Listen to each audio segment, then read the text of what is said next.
एक सुंदर सा गांव था। नाम था भोला नागोरी।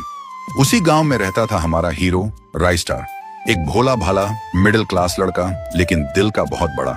गांव में हर बुजुर्ग को देखकर झुककर नमस्कार करता। सब उसे पसंद करते थे, लेकिन उसे पसंद थी प्रिया। बचपन से ही दोनों एक दूसरे को चाहते थे। राइस्टार का एक खेत भी था गांव के बीचों बीच। उसी खेत में उसने मेहनत से फसल लगाई थी।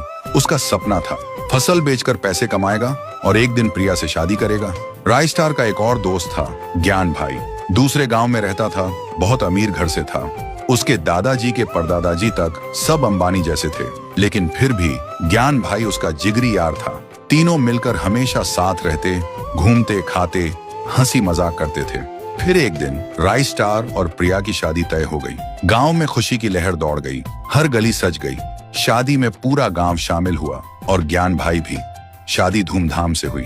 शादी की पहली रात प्रिया ने घर में कदम रखते ही कहा, मुझे तबीयत ठीक नहीं लग रही, उल्टी जैसा लग रहा है, मैं दूसरे कमरे में सो जाऊंगी। राइस्टार मुस्कुराते हुए बोला, ठीक है, कोई बात नहीं। रात को राइस्टार सो रहा होता है, तभी दूसरे कमरे से अजीब सी आवाजें आती हैं। वो धीरे से उठता है और दबे पांव दूसरे कमरे में जाने लगता है, और फिर जो देखता है उसकी आंखें फटी की फटी रह जाती हैं। सामने प्रिया और ज्ञान भाई एक ही बिस्तर पर लेटे हैं। दोनों हंस रहे थे। ज्ञान भाई बोला, राइस्टार को अच्छे से बेवकूफ बनाया ना? प्रिया बोली, हाँ, इसे तो समझ ही नहीं आया कि हम कब से साथ हैं।